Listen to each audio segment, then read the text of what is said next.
자, 이제 민주당 얘기로 좀 가봅시다. TK 네. 얘기 다 했으니까. 네. 자, 민주당 제가 이해찬 대표를 좀 가끔 뵀는데 이해찬 대표로 이게 다시 빙의를 한번 해보면 머리가 엄청 아프실 것 같아요. 요새. 오늘 특히 요 근래. 점점 더 아파지겠죠. 아니, 너무 본인 당대표님인데 너무 이렇게 얘기하는 거 아니에요? 자, 일단 선거 때가 김태섭 의원 되면은. 지역구부터 한번 짚어놔봐 봅시다. 김태섭 의원 지역구 강서갑인데 네. 원래 정봉주 의원 나오려고 했다가 이제 뭐 그것 때문에 본인이 이제 어쨌든 자의반 타의반으로 그만뒀고 그런데 또 다시 경선 지역구로 열어놨단 말이에요. 그런데 거기다 덜커덕 경선 신청을 하실 분이 이 조국 백서에 참여했던 김남국 변호사죠. 그렇게 되면은 이 금태섭 의원은 조국 대 반조국으로 가자는 것이냐라면서 이게 딱 그렇게 그 금태섭 의원이 만든 프레임인 것 같아요. 그렇게 되면은 안 된다라는 명분을 확실하게 주니까 지금 어때요, 당내 분위기는? 그러니까 우선 저희는 공천 과정에서 예. 현역 의원은 경선이 원칙이라고 딱 못 받고 시작을 했던 거거든요. 예.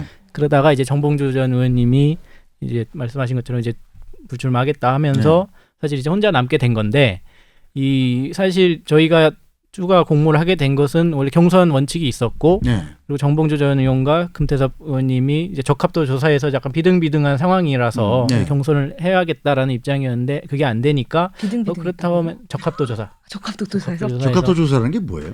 그러니까 비등비등했다고? 너무 후보자로서 충격적이다. 우리 당의 후보자로서 이제 적합하냐 이제 여론조사도 있고 몇 가지 평가 항목들이 있죠. 후보 결정하는데 예. 그런 적합도 조사 내용도 있고 그래서 경선은 우리가 원칙대로 해야 되니까 네. 이제 추가 공모를 받고 네. 그 다음에 경선을 실시하자라고 하는 것이고 예. 이제 조국 대 반조국 프레임은 사실 저는 조금 아쉬운 게 예.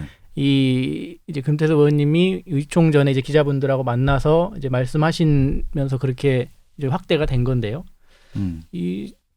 제가 듣기로는 이게 되게 조금 아쉬운 발언이었던 것 같아요.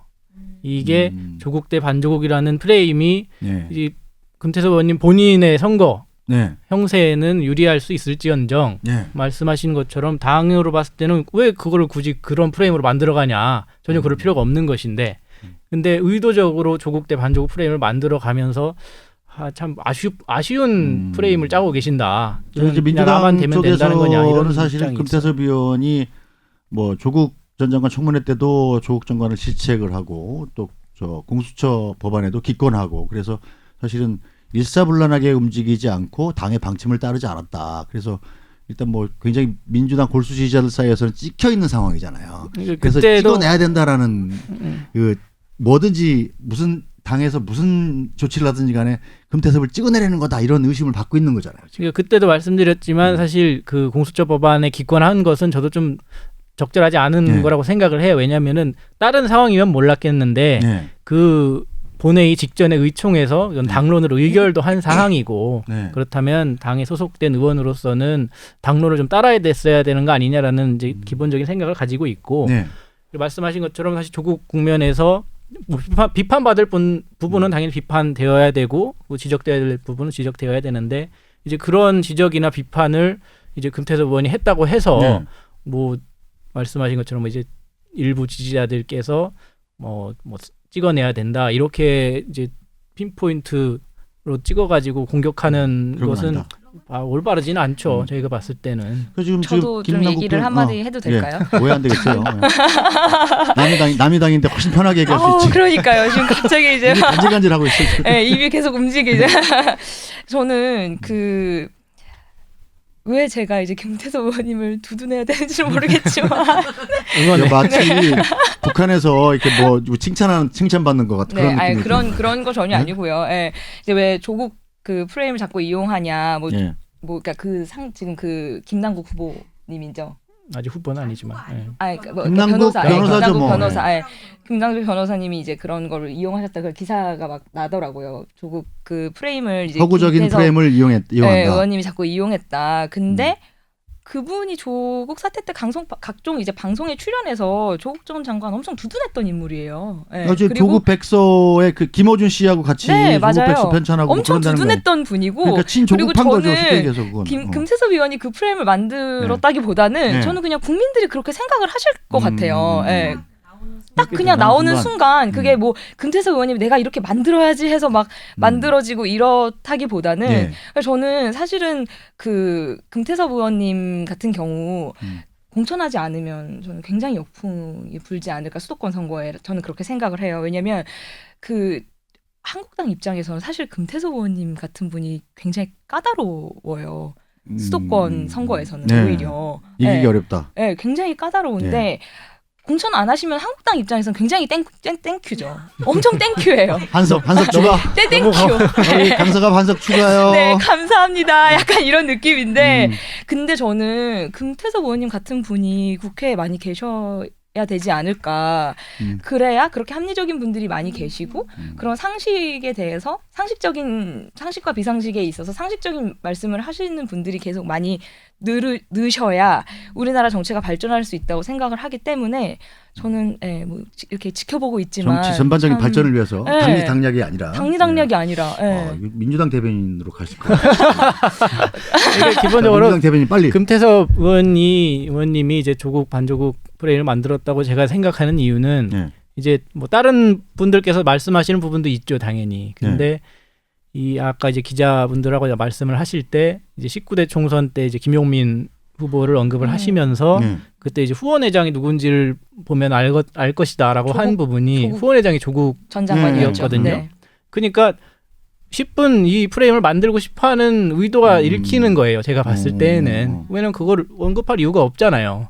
김용민 씨를 언급할 이유가 없는 것인데 그때의 사례를 굳이 끌어들고 나온 것은 이제 그 프레임을 만들고 싶어했던 것이고 그리고 저희 당에서 만약에 이제 금태섭 의원님을 뭐 찍어낸다든가 뭐 공천을 주고 싶지 않아 한다든가라고 했으면 뭐 지금 이미 사례가 하나 나왔지만 신창현 의원님 같은 경우 현역이지만 말하자면 컷오프 당하셨잖아요. 근데 그런 방식을 택하지 않고 사실 경선이라는 거는 현역 의원한테 꽤 유리한 제도일 수밖에 없단 말이죠. 그렇죠. 그런데 그러니까 경선 원칙을 유지해 주는 것은 저희가 봤을 때는 공정한 공천을 하기 위해서 유지하는 것이다. 뭐 찍어내거나 뭐 그런 의도적인 일을 하려는 것은 아니니까요. 김남국 변호사 같은 경우는 처음에 기자회견 오늘 오후에 예정을 했다가 취소했는데 그럼 불출마하려고 그러나 이렇게 딱 저도 봤는데 그런 줄 알았어요. 다시 입장문을 내서 입장문을 발표했죠. 출마 의지는 접지 않겠다. 하겠다라는 의지를 표명을 했어요. 근데 저는 이거를 하겠다라고 이야기하시는 그 조국 사태 때